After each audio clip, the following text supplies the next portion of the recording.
Okay, so welcome to what I think is about our 43rd Reading Online Sport Economics Seminar.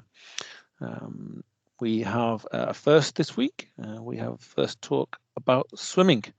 I don't think it's the first talk that's from Texas, but it's one of the first, and it's also not the first talk where the speaker has been very gracious and woken up very early to the talk. Nathan is 7 hours behind the UK. So it's 7:30 in the morning there. So thank you, Nathan, for rising early to get ready for the talk. Nathan is going to be talking on, I've got to get the title to hand. Maybe Nathan, you can tell me what your Sure. Big swimmer in a small pond, or small swimmer in a big pond. Pure effects in high school swimming. Fantastic. Well, Nathan, please do feel free to share your screen. If folk can keep their microphones muted, if you're not Nathan, and your camera's off as well, that will be fantastic. Feel free to use the chat room. Feel free to email me. And if Nathan's willing, feel free to interrupt him as well. I will keep an eye on things in terms of hands raised and so on. Nathan's got an hour speaking, and there will be plenty of time for Q&A at the end of that. So without any delay, Nathan, please do take away your talk. All right. Thank you, James. Thank you for allowing me to share this, and everyone else for taking the time today. Everyone can hear me? Yep, and we see the slides too. Okay, good. So I apologize for not using headgear. I've tried those, and I'm currently don't have anything that is working. So if you hear my children in the background, I've intentionally told them this won't be on YouTube. I've intentionally not told them so they don't try and become YouTube sensations in the background. But I'm excited to share this and a little bit of background. My expertise in swimming is that my colleague, Jim Holcomb, who's also an economist who has an office next door to me, is the former head of officiating in the United States. So I guess by spillover, that makes me an expert on swimming. Okay. Reality, I don't know much other than watching on the Olympics. My background actually is running. So to the extent that I interpret a lot of these results, my intuition is driven by my experience as a distance runner. So maybe if anyone else has a background that may be able to help me, that would be great. So I did choose to do swimming because and I'll talk about that later. I feel like the setting is much better for a lot of reasons. It's a pretty good laboratory. Anyway, you can see the abstract, but basically it was originally to be a study about competition, and then I got into the research in peer effects, and basically looked at classification changes in the state of Texas, which basically is high and low. There's only 2 classifications for swimming, which kind of makes that somewhat easier than other sports, even though there are 6 classifications for the major sports. Okay, primarily determined by enrollments. And these are made every couple years. And my argument basically is that although these alignments are made primarily based on enrollments, which of course are endogenous, right, to a school size, that for the most part, and this is my argument, that it is plausibly exogenous for swimmers. Now, there's a possibility of endogenous responses. I'll talk a little bit about how I treat this in my results, before I get to my results. But again, yeah, feel free to ask questions as we go along. I will talk a little bit more about the setting, but I have it structured that if I fall behind in time, I can kind of skip to the results if necessary. So let's again, I think I've talked about some of these. I'll just kind of scroll down here. It's, again, every 2 years they make realignments. For a lot of them, I'll just look at the differences between 2 years. I'll look at the championship level. What I find in Texas is the regular, there's not a lot of data for regular meets. And a lot of the main competitors don't really, it doesn't seem to take those very seriously. They really get involved once it gets to the championship level. So I'll look at 3 levels, which is the lowest level. The most local level is the district, and then region, and then state level. For district and region, it just due to the time necessary to gather data, I just look at one particular change for 1 year. And then at the state level, I do look at between 2011-12 season 2018, 2019 seasons. Okay. So basically, I do find evidence of what I call promotion is school swimmers that were assigned to schools that were promoted from the lower classification to the higher classification. I do find pretty strong evidence that does improve performance. I find weak to no evidence that some call it demotion. I guess that just doesn't sound very. I call it relegation. They're relegated to the lower one. That actually that causes performance to deteriorate. Okay. So I'll share this table first because it's kind of basically at the center of the argument. The center of the argument is that there is a difference in the competition intensity of the 2 classifications.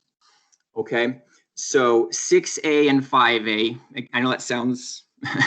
Why do you have 2 divisions and there 2 classifications, 6A and 5A? Well, again, just because so that it makes sense, since the highest classification for football, basketball is 6A. Okay, basically every school that would be 1A to 5A is just called 5A in swimming. Okay, so since the argument that is competition more is intense, I basically show this graph to show that that's not really a stretch by any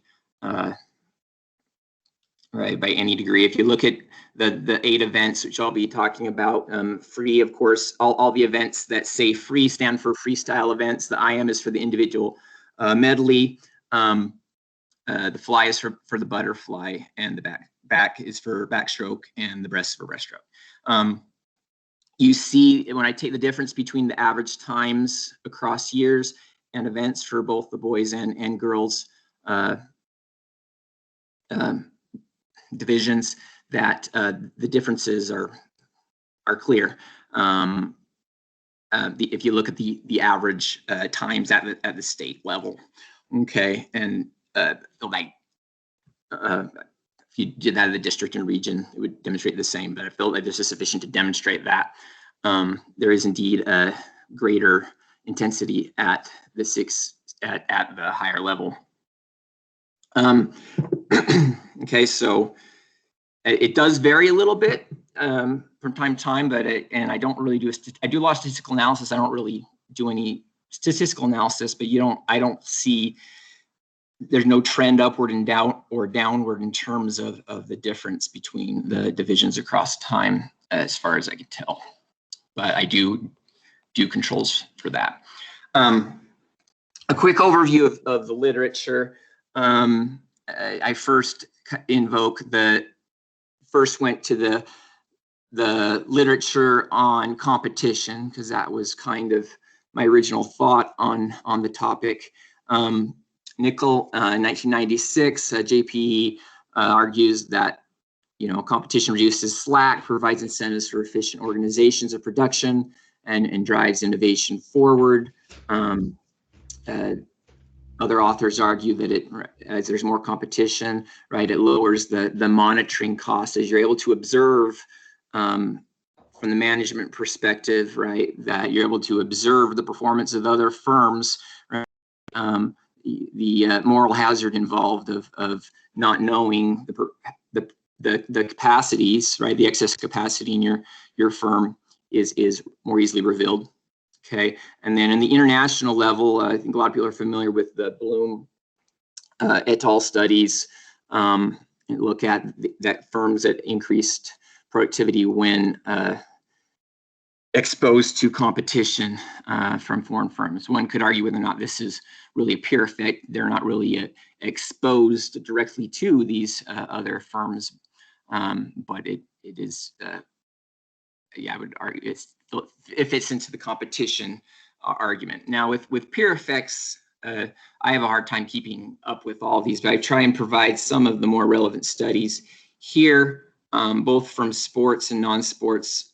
Most of the peer effect literature deals with academic efforts to analyze the impact of peer effects in academic settings.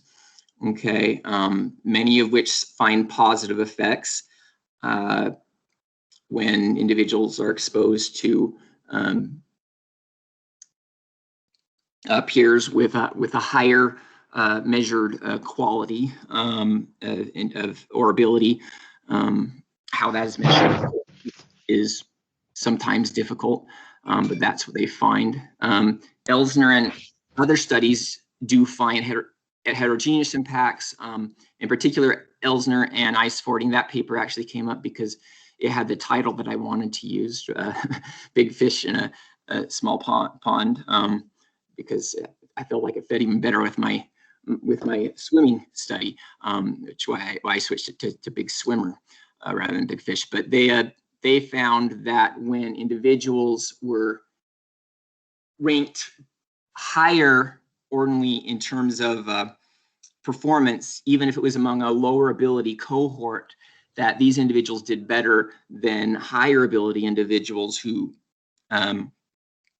did not rank well amongst a more a higher average cohort. Okay, so in that sense, they find that positive effects of being the big fish in a small pond, in their case, is actually more beneficial. And then there are also studies that find no effects. Particular, I'll refer back to the one by Gurian et al., which is an j.j.reade paper. It looks at golf, and pretty much they argue randomized assignment of professional golfers, and find no evidence of peer effects, of positive or negative peer effects in this setting, which kind of makes sense to me, and I'll invoke it later. I'll go ahead and talk about that a little now in case I don't get to that, because I think this motivates a lot of future research that could be done on this. My argument is there are certain types of tasks, and they actually argue it in the end of the results. I'm not a great golfer. There are certain types of activities where, a little bit more of exertion on your part may improve. So for instance, swimming, especially, again, I take this as a perspective as a distance runner, right? When you're doing, when you're going really hard and it hurts, right? And you're winning, you're not necessarily going to exert more effort. But if someone's right behind you, you can squeeze a little bit more out. If I'm on the golf course with Tiger Woods, I don't know that trying to imitate his swing in the moment is going to do a lot for me. It's more cognitive. It's a much higher level task. And so I wouldn't expect that just being in fact, one could argue that I might be intimidated and do worse. So it actually makes sense to me that you wouldn't find significant peer effects. Whereas some of the arguments I'm going to make is there are different mechanisms, but in the setting of swimming, you would be more likely to expect that. However, I do find a little bit of evidence that for the more complicated, the evidence of effects are lower to the extent they are present for swimming tasks that are more difficult. For instance, the non-freestyle, those that are a little bit more difficult, more technical than the freestyle, and I argue that would be consistent with that the peer effects wouldn't be as strong in those. I actually didn't argue that originally, but I kind of have found that, and that's kind of the argument I'm making. Finally, specifically with the peer effects in swimming, there's a study by Newgart and Ricciardi that they find evidence of shirking by comparing performance on subsequent legs of relays to performance in individual events. In other words, a lot of swimmers, they might participate in the 100. Excuse me. They might participate in the 100 meter or 200 meter free, but they might also participate in the team freestyle relay. And they show that based on how individuals participate at different legs, for instance, if I'm an early leg, maybe I can maybe slack a little bit off, right? But if I'm in a later leg, not as much, right? And they kind of compare how they perform in those to their individual events. Okay, for this reason, I avoid, and I'll talk about this. Hopefully, I have time to talk about this when I talk about the setting. I avoid relays, although there is a relationship between the performance in individual events, because you might be the amount of energy you have for individual events is going to be dependent on relays. I avoid relays because I think it just introduces unnecessary noise that I don't really need to consider. Jane demonstrates swimmer performance improves with higher quality of competitors and greater variation in swimmer quality. So Jane finds evidence of positive peer effects. And finally, Yamin and Hayashi provide evidence that swimmers are faster when it appears trailing them in adjacent lane compared to when the lane is empty. Okay. They also find, which hopefully I'll remember to refer to later, with my results, they find that peer effects are, I don't remember if they're less likely or they're not present at all for the backstroke.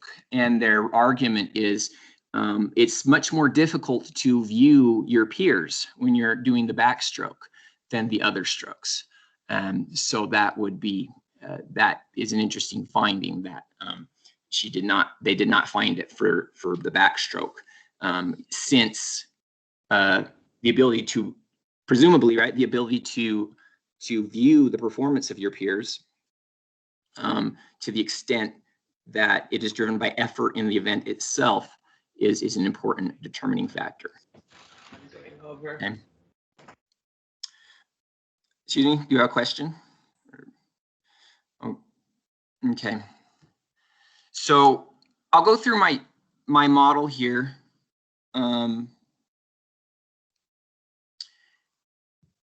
It's looking over earlier. There's some maybe some adaptations, but there's some main points I need to get out of this, and I think it does its job in that.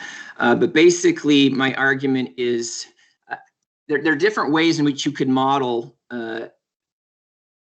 athletic outcomes. In the case of swimming or track, right, or cycling, you have certain things which you have a fixed outcome, right, where Q is fixed, your quantity is fixed, and you're trying to minimize time, right? So the objective is really ultimately to complete Q in the smallest time possible, right? Compared to basketball or football, where the objective is subject to fixed time, you're trying to maximize output, right?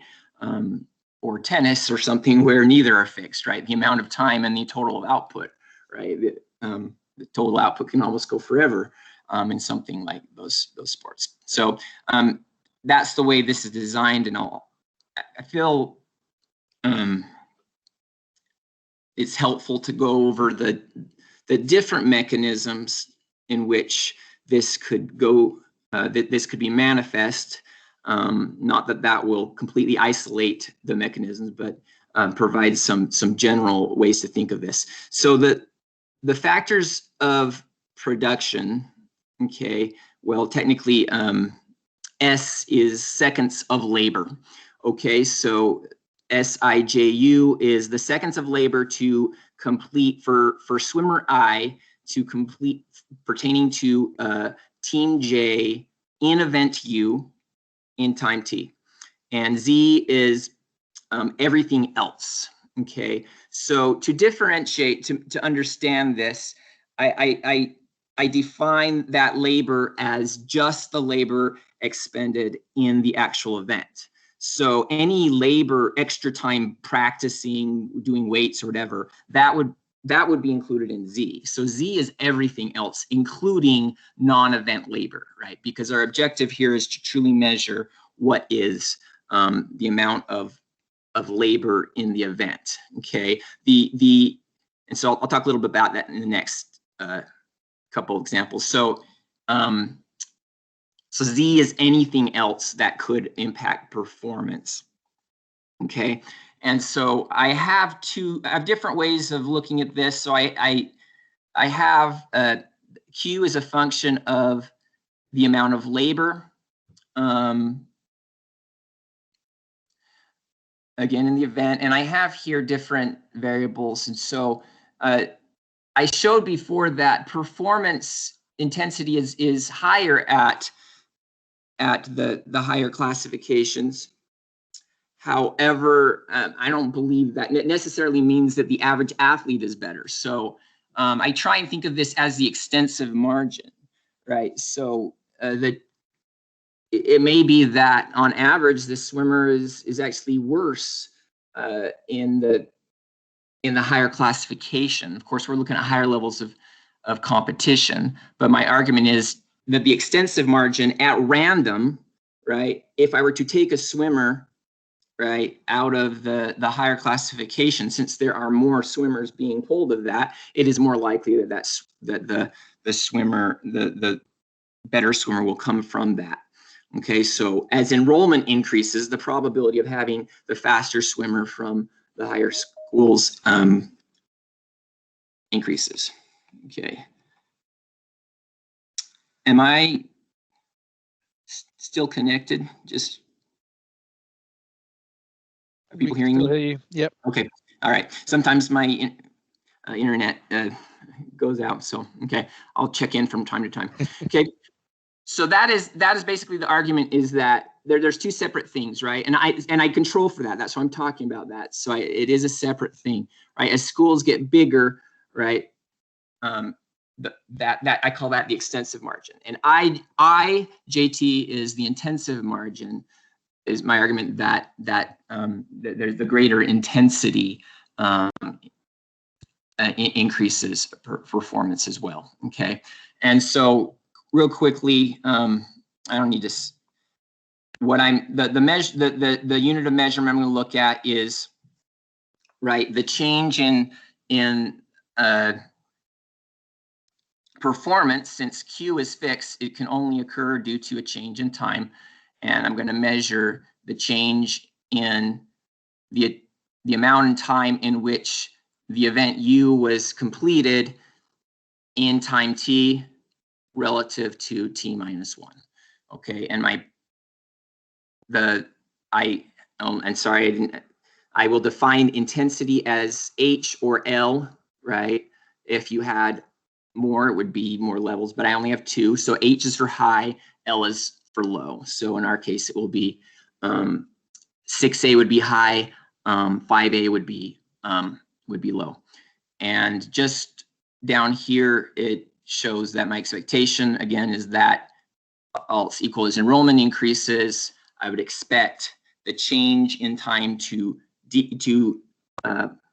decrease. And of course, a reduction in time is an improvement, right? So as intensity increases, I would expect that to improve. And of course, as to the extent that I don't think I described this, all other factors pertaining to the individual, right, improve, that are associated with improvement, then that would be an improvement. I don't have a lot of individual data. I took this straight from the website and just had times and names of individuals.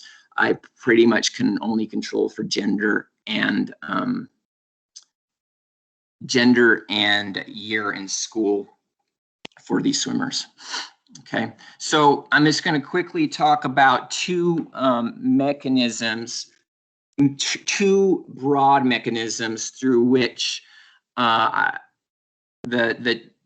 change in classification could impact performance. Okay, so of course the previous relationships are already would incorporate this this constraint. So the constraint that the swimmer faces, right, the ISO cost, okay, is right WIJU, okay, T, where that is the opportunity cost, right, of the swimmer, okay, to exerting effort on the event, okay, and then PZ is the cost of attaining other resources, to the extent either of these are related to change in intensity, right, that would change the ISO cost. So in our first case, okay, I'm going to look at what happens if the impact of intensity competition on change impacts swimmer potential. So what I'm arguing, if there's a change in potential, I would argue that would go through reduction in PZ. Why would PZ change? If there is a reduction, if there's an improvement, for instance, in the coaching or training or the availability of facilities, right, then I see that as reducing the price of accessing this. So any of those things, anything that would reduce the cost to the swimmer of using other sources of improvement, okay, that would change the price in NPZ. So of course, holding the output constant, what that would do here is, if you see initially, if in ET minus 1, right, we would have this time SIJUT minus 1. If that were to pivot, then the improved potential by accessing these other resources would move us to ET. Then of course, the difference would be a reduction in the time necessary to complete the event, and therefore would be associated with an improvement. Okay, so the first mechanism is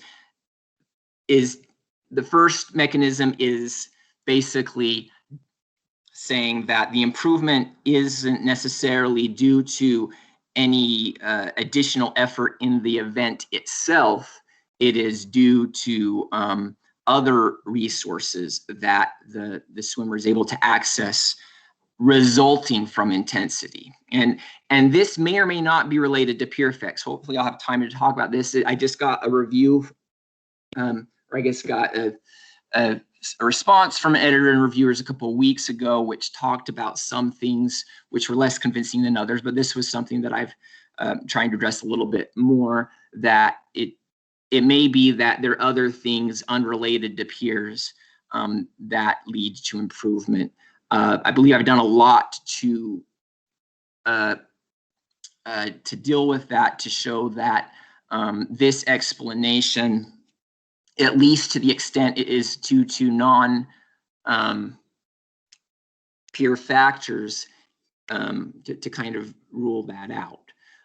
If there are some things that are in this graph that would be consistent, for instance, if being exposed to peers and knowing that I'm going to lose them and losing other meets to these peers makes me work harder, well, that would be consistent with it, right?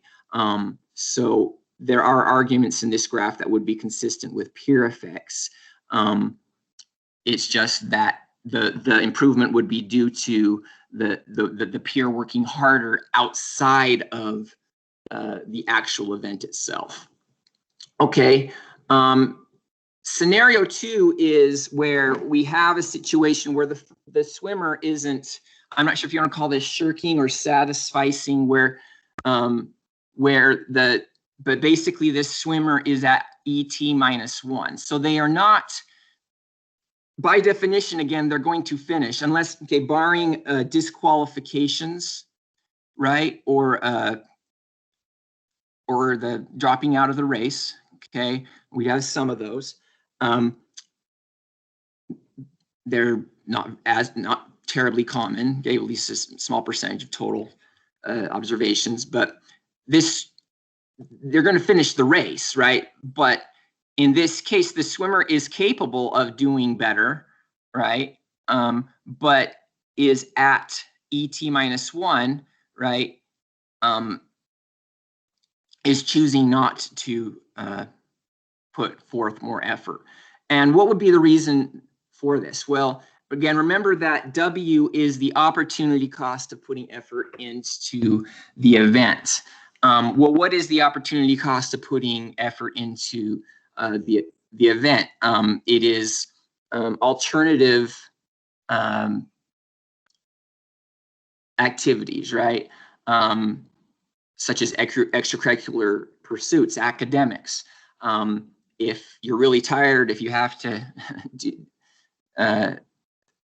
do a lot more, it may be more difficult to do some of these things. And if you're able to achieve whatever your objective is, whether it be advancing to the next level, whether it be taking first place or just winning a medal, if you can do that with less effort, then you would remain there. The argument I'm making is that when you go to the higher intensity, all of a sudden the opportunity cost of shirking goes up, and in terms of if you put forth the same effort, you may be giving up the objective. You may now be giving up a medal or advancing, and that those costs increased, the opportunity cost of those increase relative to putting efforts into other extracurricular pursuits or academics. So this is basically that there's nothing particularly, there's nothing happening outside. This is basically the swimmer all of a sudden is faced with greater competition and and works harder. And this makes sense to me. Again, this was the motivation for me as a runner, where, you know, there were certain circumstances where all of a sudden, you know, I thought, and again, the person may not realize that they're shirking. They may not realize that they're satisficing. All of a sudden, I realized I was able to squeeze out some time because the opportunity presented itself for me to medal in a certain instance. And I was able to do much better. But if I hadn't been exposed to that superior runner, probably would have never realized that I was capable of that. So that, to me, to a certain extent, makes sense. Now, is it possible that a combination of both of these are taking place? And reality, I think it probably is a combination of both. But again, it's easy to kind of think of them in isolation. Before I move on, does anyone have any questions about or concerns about the theoretical arguments?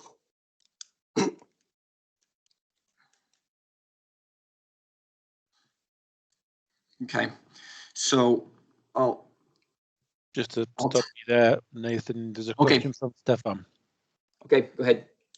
Yeah, hi Nathan. Yeah, I have some concerns about the theoretical argument. I'm happy to save them till the end of the talk if you like, but if you want to discuss them now, I'm happy to do that as well. Yeah, go ahead right now and then.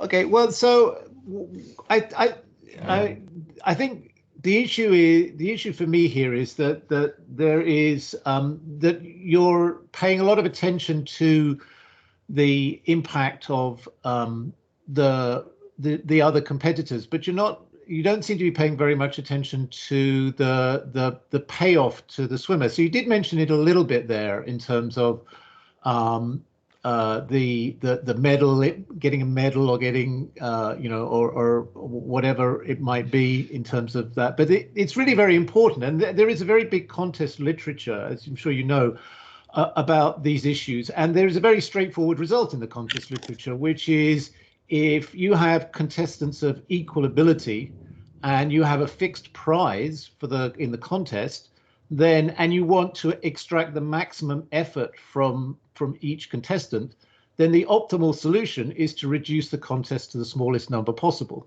And the argument is just very simply, the more if you have contestants of equal ability, the more entrants you have, the probability of winning the prize decreases, and so rationally the incentive is to provide less effort. And indeed, I actually and when you have asymmetric players, then you enter a different world. If you have a very high ability player, then it actually creates a significant discouragement effect for the contestants of lower ability, which reduces their effort. And I actually have a paper with Tommaso Valletti from a few years ago, which uses this to explain why you have second prizes, because the second prize actually helps to motivate the lower ability athletes in the contest. Not winner takes all. Yeah, so that I just wanted to raise those points. Excellent. Yeah, thank you. And I do mention that, like I said, that the data for swimming outside of these championship levels is inconsistent and difficult to find across districts, because I have thought about looking about that, and I do argue that the impact here is specific to more competitive athletes, right? And the motivations are certainly more different here. And I think to a certain extent, the differences that I find at the three levels will kind of bear this out, that as you get higher to the, as you get up to the state level competition, right, the selection of athletes becomes where certainly those individuals have motivations and are going to be impacted differently than at lower levels. And that's part of the thing is I don't have data for individuals. I'm certain that there are certain situations you could argue, and I'm sure there is some type of quadratic relationship. There are certain swimmers who possibly dropped out a sample that I'm just not able to get, that when you move to a higher classification, that as it was, they were having a hard time competing, and these individuals may have just said, forget it. So thank you for that comment. Okay, so I'll talk a little bit more about, I've talked some about this empirical setting, but I'm going to go a little bit more in detail here, and then we'll get to our model and results shortly here. But I'll try and go quickly to get to the main things that I haven't covered yet. I've already talked about the argument that the individual swimmer is pretty much exogenous for that individual swimmer. I do look at the possibility of endogenous response. In other words, some swimmers may, after realignment, may choose to make a transfer based on that, either to stay in the same classification if they're being relegated, or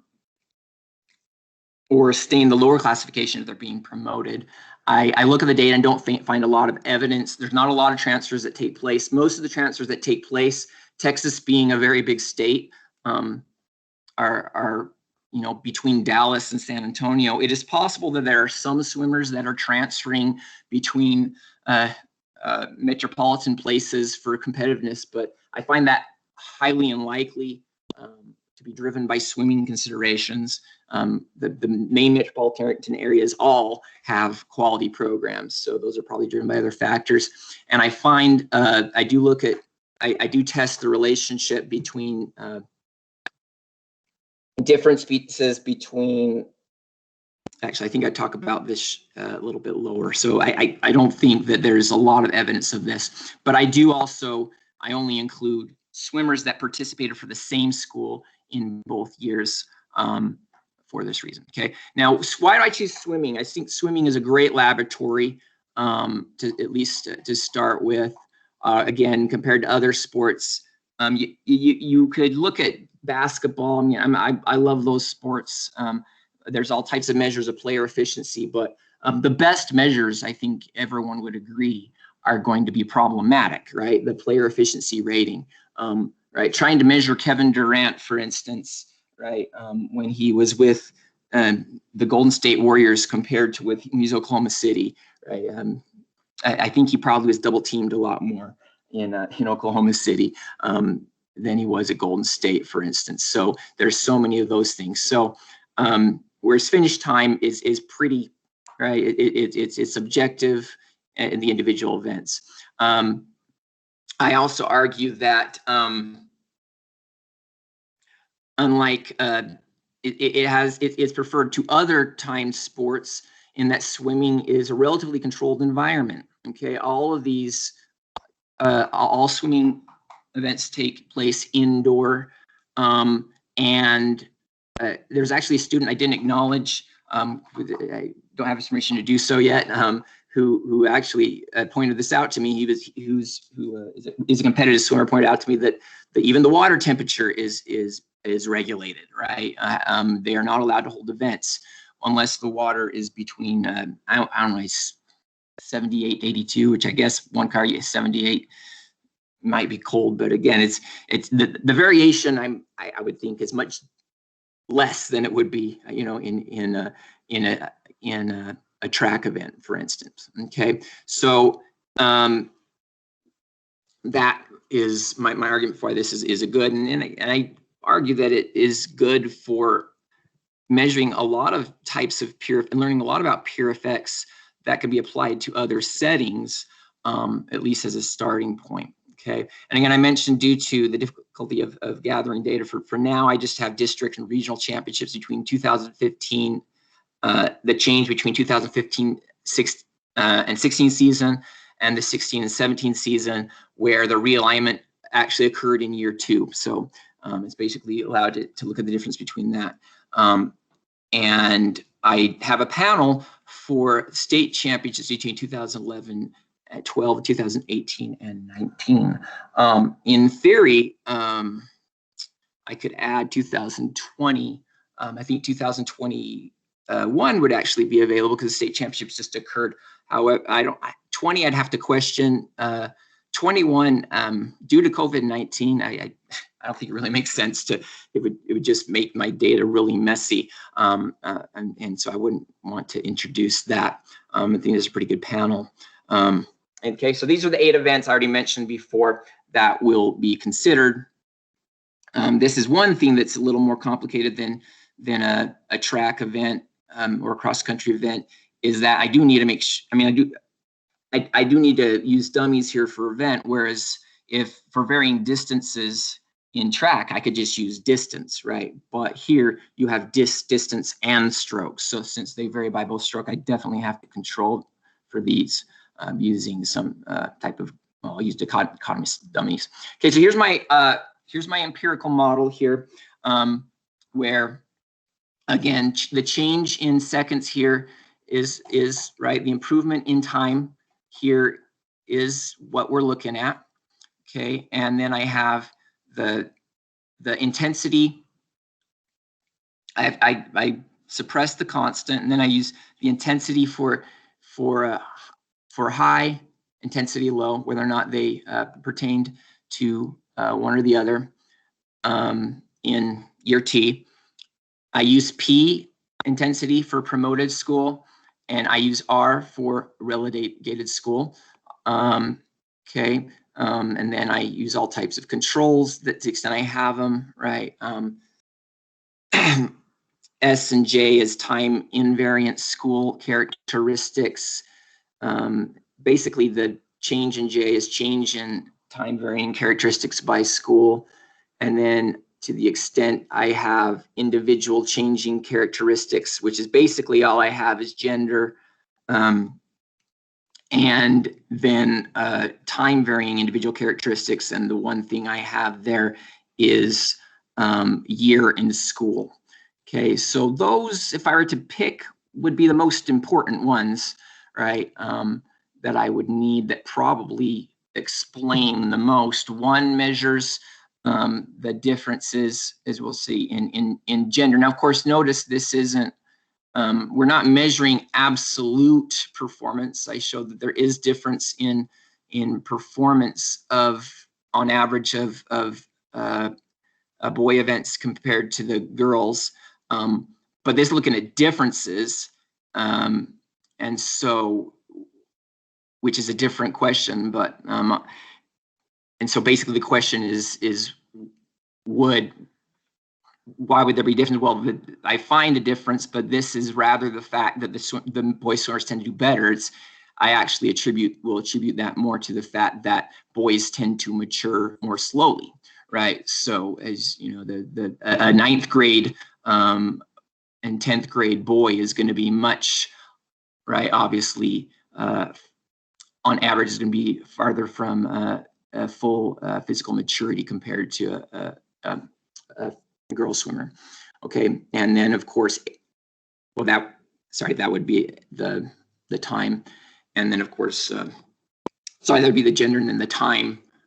The year in school would also measure maturity, which I would expect, right, the earlier, right, years to have the greatest improvement. Between junior and senior, I wouldn't expect a lot of improvement as I would maybe from freshman to sophomore.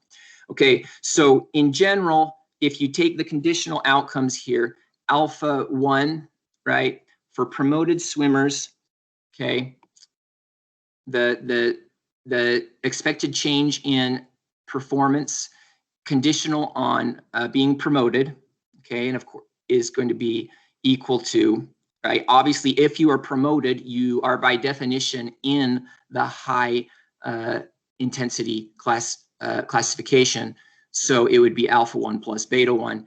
For relegated swimmers, by definition, you're going to be in the low intensity in year T, which would give alpha T2 plus beta 2. For those that do not move between and remain in H, it would just be alpha 1. And then for those that just remain in L, it would just be alpha 2. Okay, and so I try and make this as simple as possible. I used the example just to tell you between 7A and 7C, if I take the difference between promoted swimmers and those that remained in the highest level, okay, then I take the difference between 7A and 7C. Obviously, alpha 1 cancels out. So beta 1 on its own can be interpreted as the difference in performance of promoted swimmers relative to those who remained in the high classification. Likewise, I can take 7A relative to 7D, right? And that would tell me, take alpha 1 plus beta 1 minus alpha 2, and that's what I get down here. That actually would tell me the difference in performance of swimmers that were promoted relative to those that remained in the lower classification. Okay, by the same reasoning, beta 2 is going to be interpreted as the improvement of swimmers, okay, who were relegated relative to swimmers who remained in the lower classification for both seasons. And then alpha 2 plus beta 2 minus alpha 1 would be the performance of relegated swimmers relative to those that remained in the high classification in both years. These are the summary statistics, okay? If we could look at these side by side, it would be, it's sometimes useful. I also, in my paper, I report the average time so that when I look at by events, so it's pretty easy to see, okay, well, what change significant? What's the standard deviation by event? And so I'll kind of refer to this, but it's kind of hard to look at those side by side in this setting. So this is the main finding, okay? Here it shows, again, the district level, region, and state level, okay? And so what you see here is beta 1, it gets the expected coefficient across the board. And I have regressions with no effects. Okay, I have them with region effects, I have them with district effects, and I have them with team effects. I include the team effects. The team effects should be with significant caution. The collinearity is ridiculously high for that, but it's there for comparison and robustness purposes.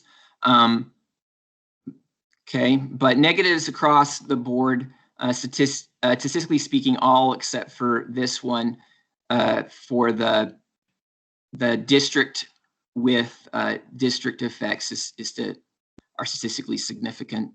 Wouldn't be that far from it, but now are they economically significant? Those, well, they range between, you know, about an average, close to a second improvement. Now, of course, this is unconditional, right? And I'll look at the events. I'll break down the events in the next table, right? So an unconditional improvement of 1 second, if you look at all the different events, is not bad. Okay, it's not going to be as significant for the 500, the longest distance race, but generally pretty good. Okay, regional, okay, ranges, okay, between 1.5 and 2.5 seconds. State between 0.8 seconds and 2 seconds. So it looks like it went up a little bit for region. You would expect it to be a little bit more compressed at state, again, because by selection, right, again, recognize that you have to, in order to be in the sample, you had to qualify for this level 2 years in a row. Okay, now the state of Texas, if you qualify for state 2 years in a row, you're pretty much already headed to a top swinging program in the country, right? If that be qualified. So a lot of people don't qualify for that. So it's a pretty competitive group in this sample that makes it there. Okay. Notice I don't find a lot of support for either in statistical or economic meaningfulness for those that were relegated. In other words, I find asymmetry here, right? So there could be, basically the argument that, if you're relegated, you don't necessarily, I think this actually points towards the argument that maybe when you're exposed to greater competition, you basically become better aware of your ability. If you've already swum at the higher level and then you're relegated, right? You already know how good you are, right? So you don't necessarily get slower just because you went to the lower classification. Okay, and then the results for relative to for swimmers that were promoted relative to those that stayed in 5A, they all have the expected sign. Not a lot of statistical significance, although coefficient is pretty high. But at the state level, again, it's robust. Okay, with similar results for those for the promoted swimmers relative to those that stayed in high, and also those promoted swimmers relative to those who stayed in the lower intensity. Okay, but again, not a lot of evidence. Okay, the strongest evidence again here of an impact on relegated swimmers is with the team effects for region and districts. Okay, but we don't find any at the state level.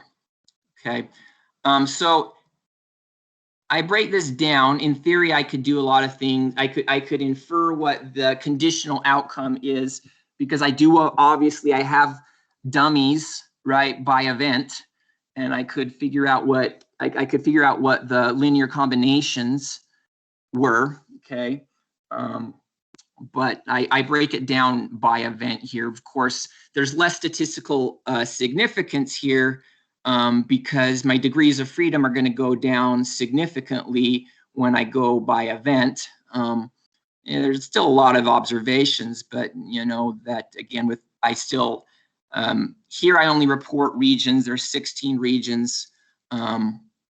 Okay, so there's still a lot of observations, but there's not as much statistical significance. So, but I do have, right, the one event that actually was surprising to me that was robust here was the 50 free. Okay, the 50 free. Okay, and I actually had to go and I'll show you the state later. I can't get the state on the same graph. The 50 free and across the board had improvements of swimmers that were promoted relative to those that stayed in the higher intensity. Okay, at the district, region, and state level. Okay, which was interesting to me. Perhaps if anyone's a swimming sprinter or a track swimmer, again, I'm a distance runner. It's like, you know, you take a few months off running, right? Then forget it. Now sprinting, I know you have to work hard, but you're not going to lose the same amount.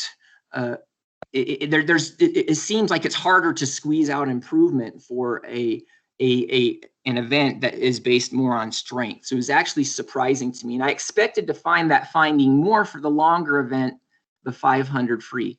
Now you see that in terms of the seconds, the 500 free is much larger, but at the district and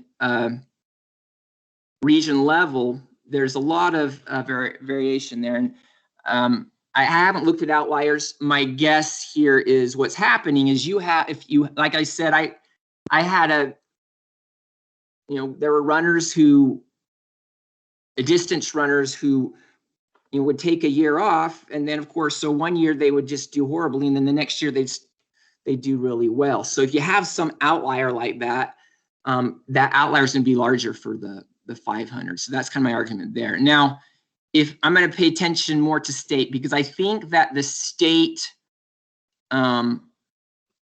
is the most relevant, it kind of for the same reasoning, right? In the Olympics, right, when you're trying to qualify for other events, we know that, Michael Phelps, what's her name? Katie, the super swimmer. I can't remember last name, right? Right. They'll just do as well as necessary in the earlier events. To a certain extent, that's probably happening at the district or region level. At the state level, people are going to go all out, right? And so and of course the level of competition is much more compressed. So I do actually find significant support for this here, that the 500 free is had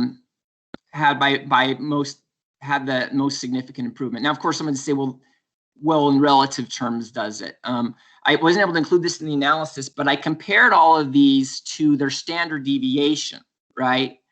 That seems, so anyone has a better way of doing that, I'd be open to that. But I compared the change to the standard deviation by event. And when you look at the changes compared to the standard deviation, the 500 had the greatest improvement. At the same time, however, the 50 free did not have the least improvement. It actually ranked 4th.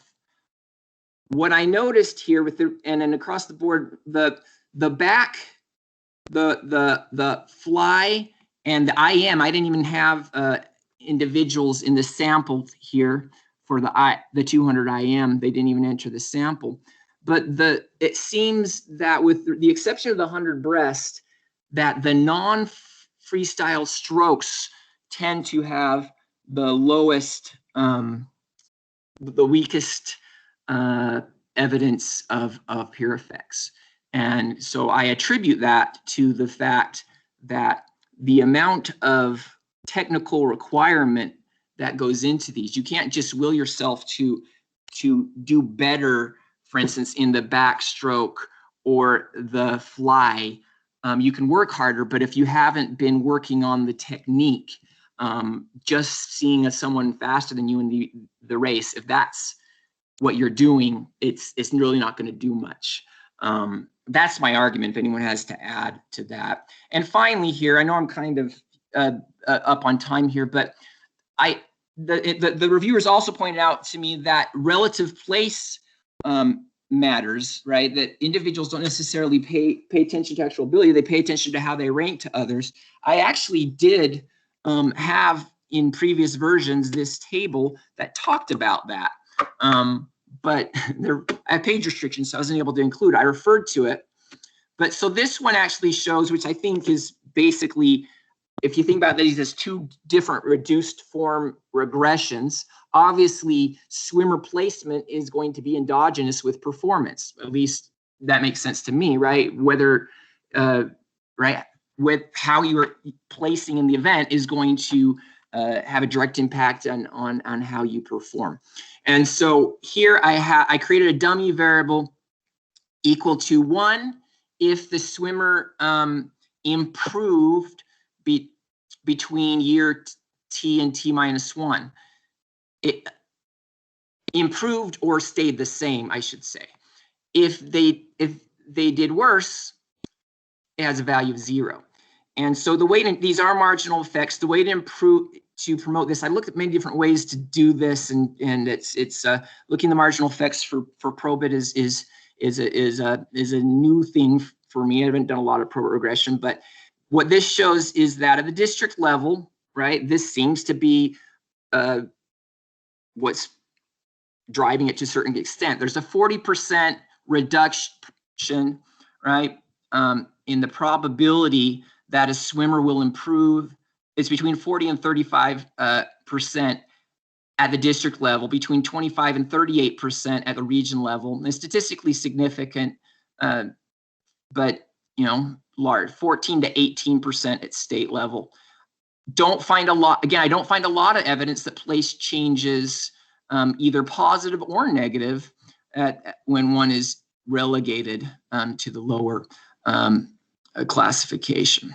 Okay. Now, I do note here, I don't have any observations of relegated swimmers, and I point here that the number that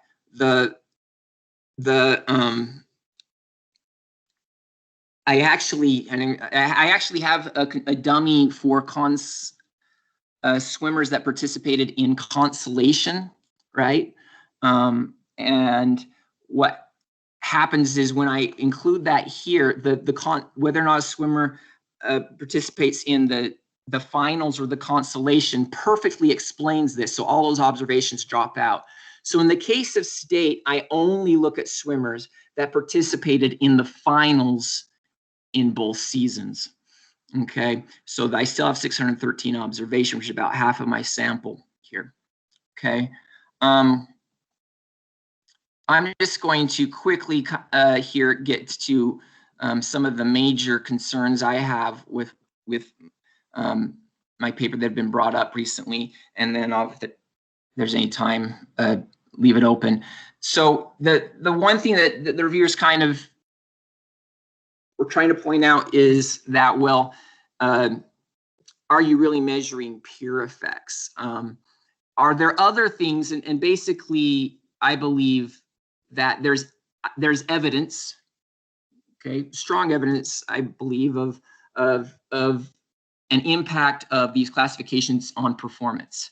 So the relevant question is, are there other non-peer factors that could drive performance? And so, again, there are lots of things, right? I don't think, to be fair, any of the academic studies are able to fully be able to attribute those to peers either. They face a lot of these problems, but I'll go through some of them, right? So one of the argument is, if you go back to the original theory, is it possible that there's an improvement in the facilities and coaching that results from a classification change. This actually came from a review from an editor back in February, and put a little pause on the paper. In order to respond to this, I actually did a survey, gathered as much data as I could from the coaches in the state of Texas, and it got about 20% response. And I basically asked them about changes for all years over the last 10 years, and asked them to identify years where they perceived that they had a change in resources for better or worse for coaching and or facilities. Okay, now this is just perception, but I believe it's better than nothing. I found no evidence that a classification resulted in any changes to coaching and or facilities. Okay, so at least in the short run.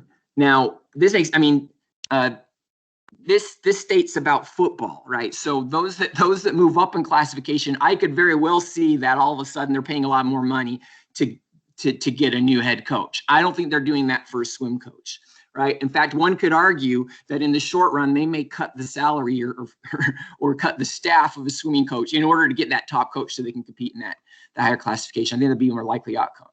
I do look endogenous composition changes by comparing, how can I say this the easiest way? I look at the post-transfer team composition with the pre-transfer team composition and compare the ability of the teams by event ex ante, right? In other words, in year T. I find no statistical relationship between those, between team quality and intensity.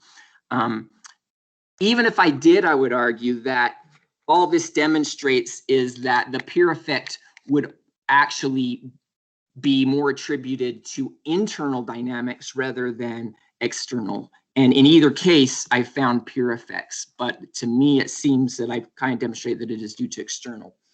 And finally, this is this again, I got some very good reviews, and this is, to me, was the biggest head scratcher. Maybe others have a different view on this, but it was the change in perception of ability. Does a swimmer feel that they are all of a sudden better? And does this perception make them all of a sudden want to do better just because they've moved from 5A to 6A? I find this to be a stretch. I think most swimmers, they know, most athletes know that it's based on enrollments, right? This isn't like a gifted and talented program. This isn't something that that people recognize is associated with higher ability.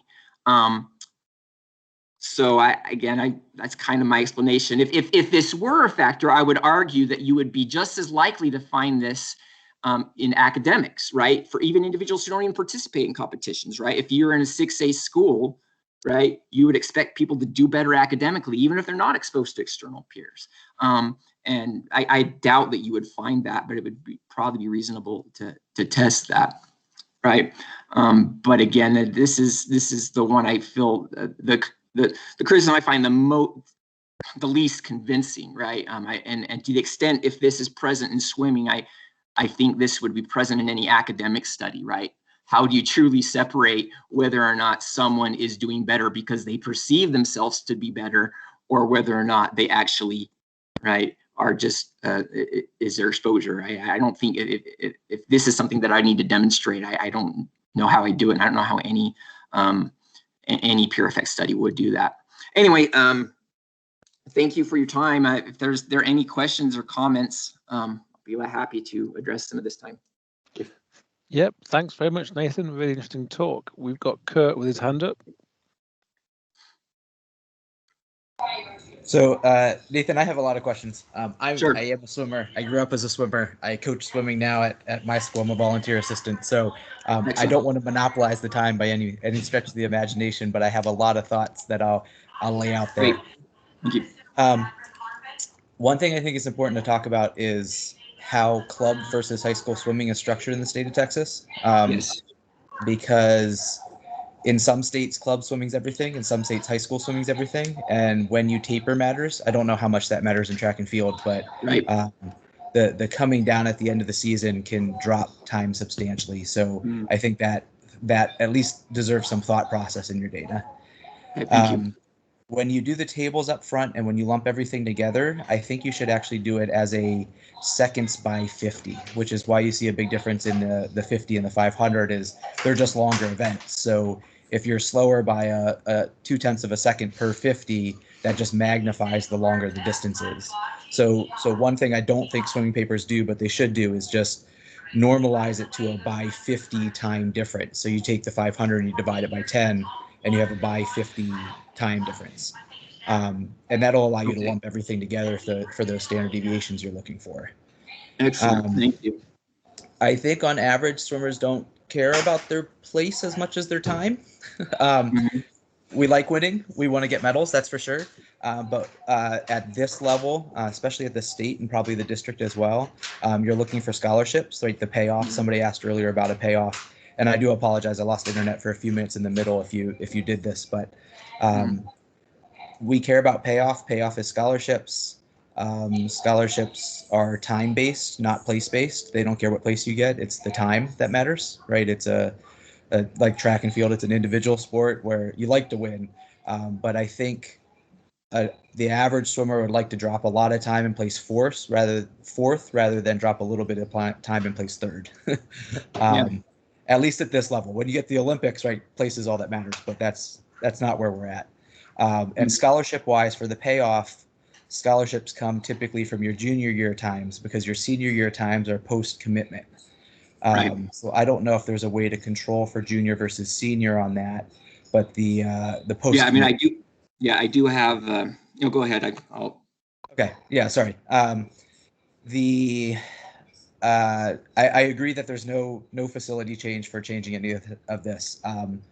Swim teams are fixed, and either your program is cut or exists. Funding is functionally irrelevant beyond that. I think I had one more.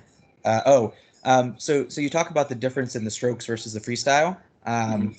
So if you swim breaststroke well and butterfly well, you also cannot see the sides very easily.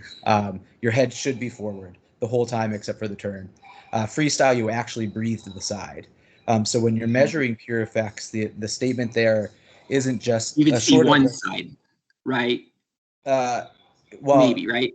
In freestyle, you should be able to breathe to both sides. So if you're a good freestyler, you can breathe to either side, and if you know you're watching people, you will breathe to the side you need to look at. In butterfly, your head should be forward, except for a few people have had weird side head strokes, but that's rare and not correct by most coaches' standards. And breaststroke, you're looking forward. Again, you have peripheral vision, but you don't turn your head like you do in freestyle. So that's an argument for the pure effects in freestyle versus the other ones. Yeah, I think that's most of them. So, the only other one was you talked about males and females maturing at different rates. I don't have evidence of this. I'd actually be interested to see your data for this. But casual evidence seems to show males do mature late, right? So the difference between freshmen and senior is very, very big. Females mature early, right? We see gymnasts peak at 15, except for Simone Biles, peak at the age of 15 because they're young. And as they become womanly, some sports are more difficult to do. And I think that there's evidence of that in swimming as well, where you'll see a lot more freshman state champions who fall off the years after that in females, whereas it's the complete opposite for males. Males are almost dominated by seniors. So, excellent. Yeah, and I didn't have time to talk about this, but I mean, I might refer to it is that when I look at the controls for a year, that the biggest improvement in general is between freshman and sophomore year. And then it falls off a little bit after that. So, is that for females or males? I don't interact it. So in general, right? So I don't, right. In most states, you wouldn't have, sorry, go ahead. Go ahead, finish your. I was going to say, in most states, you wouldn't have freshman and sophomore males showing up in your data set. Oh yeah, no, you don't have a lot. You'd have very few. So but you would have females. That'll go with your point, but you would be more likely to see women, right? And so the fact that the biggest improvement, I guess you would see for that, right, would be the fact, especially the state level, is that sample would be dominated by women, right? At the state level, there are going to be very few men that qualify freshman and sophomore year. Yeah, I think you're not getting them in your data because freshmen and sophomore males tend to be relatively small and relatively weak's not the right word, but not developed enough to qualify for those type of things. So males just don't show up much in your data freshman, sophomore year. They will junior, senior year. And then females, you'll see a spread throughout. Okay, excellent. So with regard to the payoff, that actually my original paper had a whole section on the payoff, but right, the due to page limitations, I ultimately just, for some of my submissions, I just had to cut it out. And so that's turning into a second paper, which I'll effectively try and cite in this one.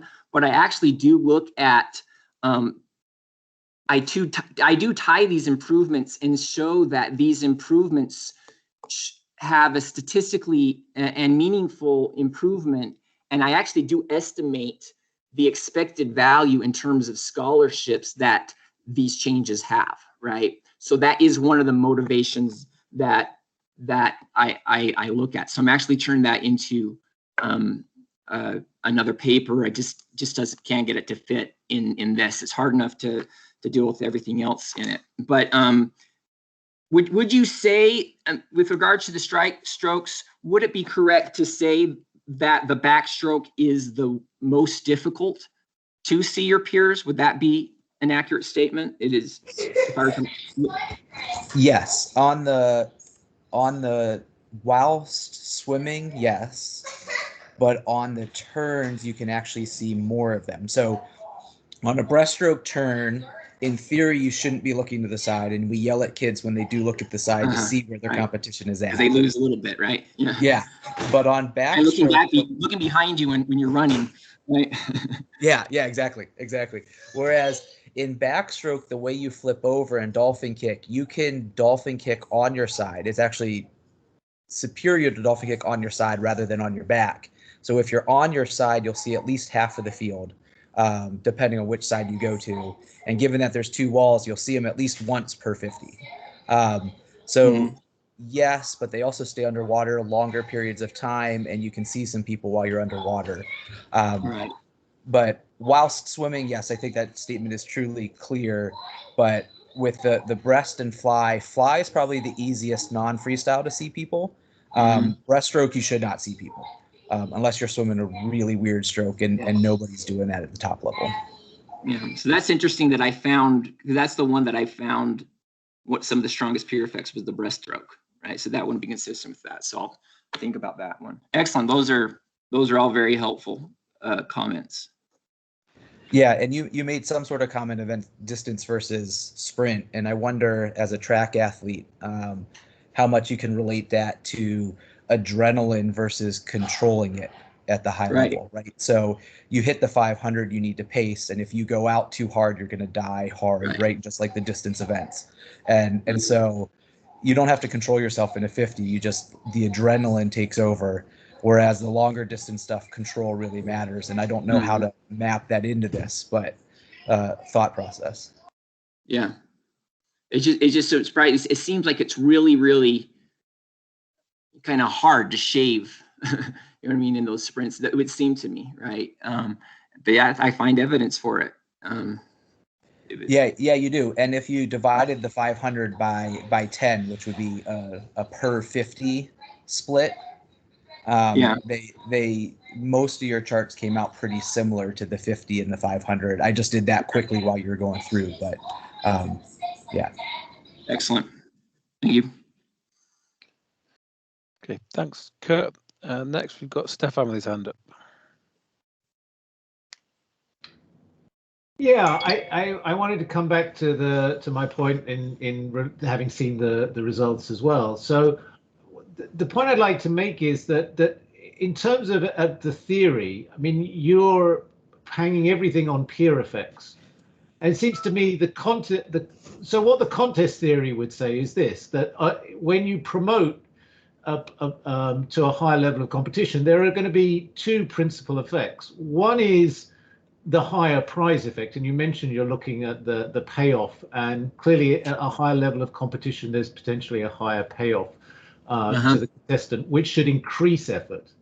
And then at the same time, if you the other theoretical prediction is that if you put someone in a high level of competition, it's going to discourage them because they're playing against more able players, and that reduces their probability of winning the prize, and therefore they give less effort. So there are two factors which are countervailing, which seems to me in theory empirically is indistinguishable from a peer effect theory. And so the problem is, I think you've got, to hang it all on peer effects is to disallow, what is, a recognized alternative explanation. And also, not only that, but actually your results are really seem inconsistent with your peer effects theory, but are completely consistent with the contest theory, which says there are two countervailing effects and they could easily cancel each other out. Excellent. So I haven't done a lot in the contest theory. What would be a starting point for me to investigate that literature? Well, I'd probably send me an email and I'll send you some references. Excellent. I'm happy to do that. Thank you. And I felt to mention, in doing the theory, I mean, my hypothesis is that it would lead to improvement. My claim in doing the theory is that was not the other mechanism, right? That there are obviously other responses, and some of the responses could be that individuals would actually, as you mentioned, actually do worse, right? There are different things. So the theory was just to demonstrate the mechanism for why I would expect improvement to take place. And since I happen to find that, then it supports it. But yeah, it may be, I need to look at the other literature as well, because that was another thing with the other reviewer. I still feel like it fits a little bit, and it because it is due to exposure to at least I still think a little bit, but one of the reviewers was very skeptical as well that this should fit in the peer effects, and argued that it should be based on promotion and relegation. Sorry, can I just, because point of question, so maybe I didn't understand this. When I'm looking at your results, I thought that almost all of the coefficients that were meant to be significant were not significant. So there were, which most of your results seem to reject the peer. What you claim is the peer effects theory. Am I mistaken that? No, my strongest hypothesis is pretty robust, right? There's 4 different effects, right? But with regard to the beta 1, right, because I expect it to be negative, right, because a negative is actually an improvement. And that's pretty, that one's pretty strong, and in sign for the promotion relative to those that remained in the lower classification is not as strong, but there's some evidence there. What is weak is I don't find evidence that being relegated has any significant negative effect in performance. So I find asymmetry, which isn't necessarily troubling for my hypothesis. It actually makes a lot of sense to me. So I find significant benefits for being promoted. I don't find any really negative effects to being relegated. I thought that was your reduced form effect. So I thought when we looked at the tables with the and then we show placement, beta minus 1 minus whatever it was, I thought they were all they were all negative, but they were almost all statistically insignificant. So you couldn't reach any conclusion about that. So if I go back here, let's go to table 4.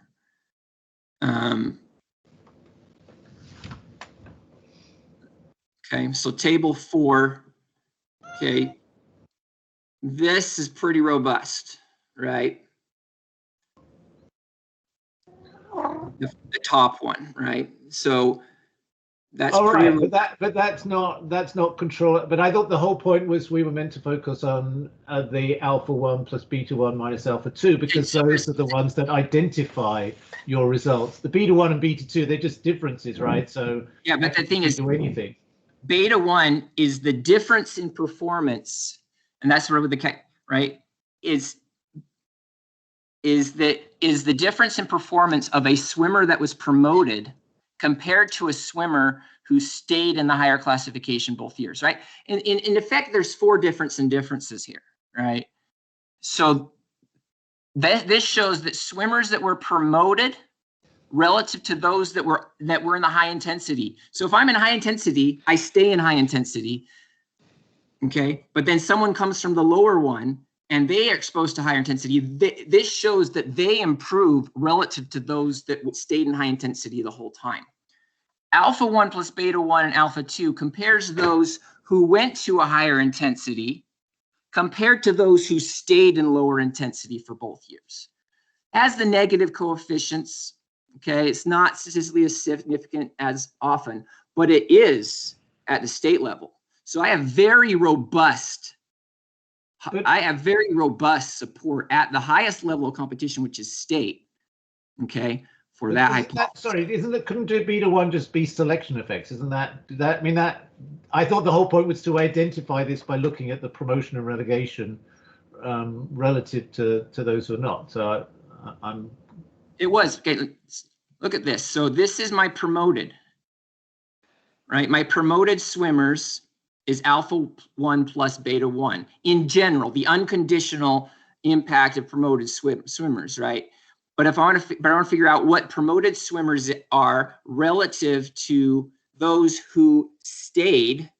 It would be alpha 1 plus beta 1 minus alpha 1. So beta 1 in itself is estimating the difference between promoted swimmers relative to swimmers remaining in high intensity, right? But if I take, I want to figure out promoted swimmers relative to swimmers remaining in the low intensity.